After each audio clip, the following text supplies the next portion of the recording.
Hey everybody, so today I was going to come and talk about the NDAA, the National Defense Authorization Act of 2013.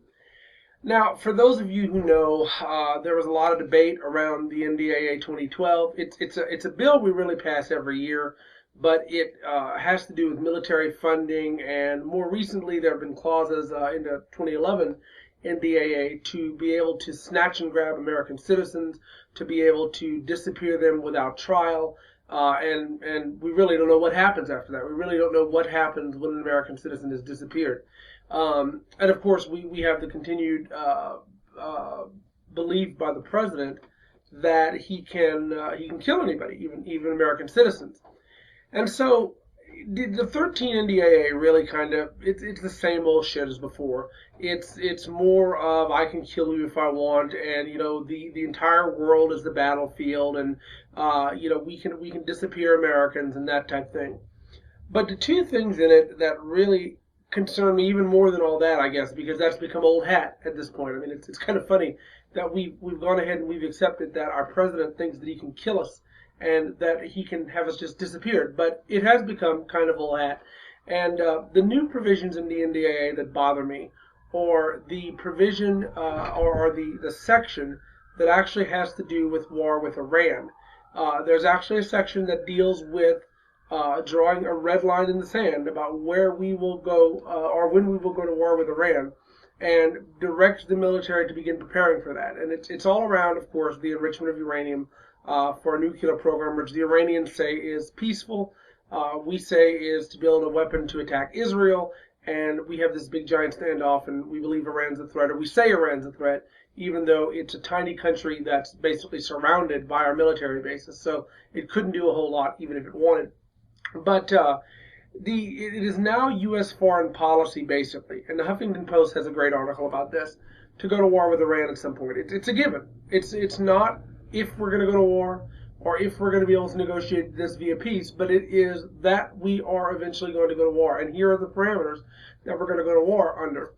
And if you've been following the news, you know that there are some within the Obama administration that have been pushing really hard for war with Iran. They've been pushing for the president to listen to Netanyahu in Israel and do preemptive strikes and basically start a big old mess in the Middle East. It's not like we have enough going on there that we don't need to open another front. But there are people that want to do that, and of course it has to do with controlling the Middle East and the oil and the resources and all that. So far, so far, Obama has not taken the bait. Will he take it? I don't know. We're getting close to the election, and it's really kind of up in the air because he may. Who knows? I mean, there are some people that are predicting a war with Iran even before the election, and we're 30 days away from the election, maybe. Well, less than 30 days now because we're October 20th as I record this, so not very far away at all. And we have this looming war with Iran and this continuing standoff with Iran going for the last couple of years. Now, I want to point out to those of you who say, well, Iran's a threat, I understand where you're coming from, but I want to urge you to look at history. We have been saying that Iran is this close to getting a nuclear bomb for the last 15 to 20 years. Back in 1995, if you do the research, you'll see that the State Department was saying that they had credible information that Iran was within months of getting a nuclear bomb. Back in the 80s, there was some rumblings about Iran was really, really close to getting a nuclear bomb. And so it just comes across as a lot of propaganda and a lot of saber rattling on the part of the administration, whether it be Republican or Democrat, to basically go to war with Iran. I think that's where we're headed. We're very nervous about it.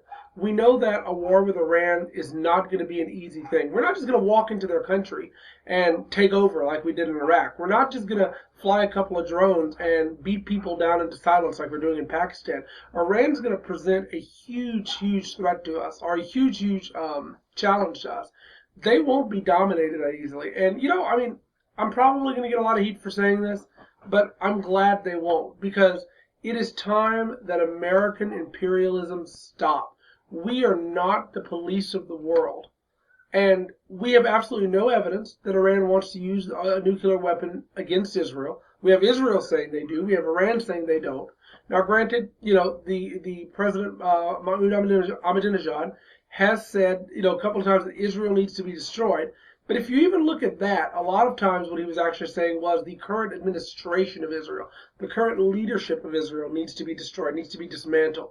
I personally think that if Israel were to be a more peaceful nation itself, if it were to stop terrorizing innocent people, and that's totally my opinion, but if it were to stop terrorizing innocent people, I don't believe many other countries in the Middle East would have a problem with it, to be honest. People don't hate Israel just because they're, God's chosen people or whatever the party line is.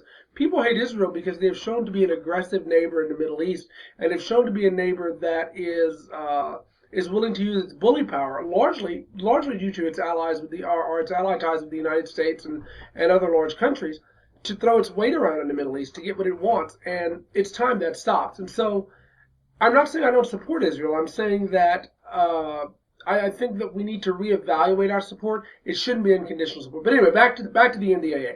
So the NDAA basically formalizes a plan, not necessarily the whole plan, but it formalizes a red line under which we are going to go to war with Iran.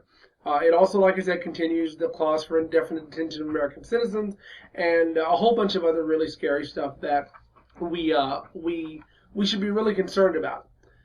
But we aren't, are we? We sit home and we complain about the government. And we sit home and we complain about how things need to change and how things used to be.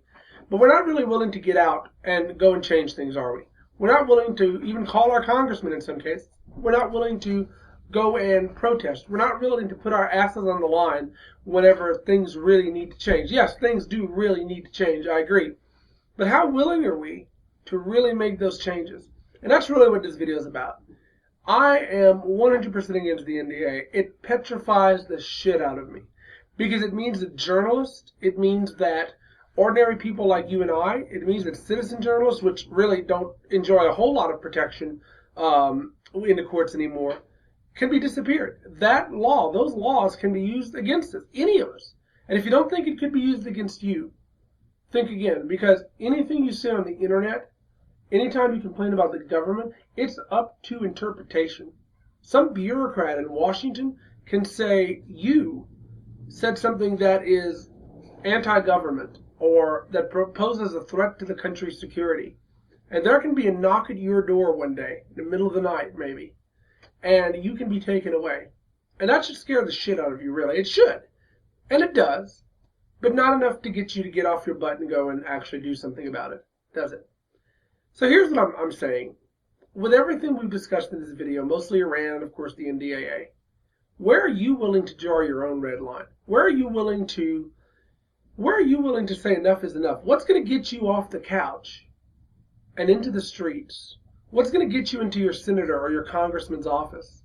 What's going to make you pissed off enough to start making a change?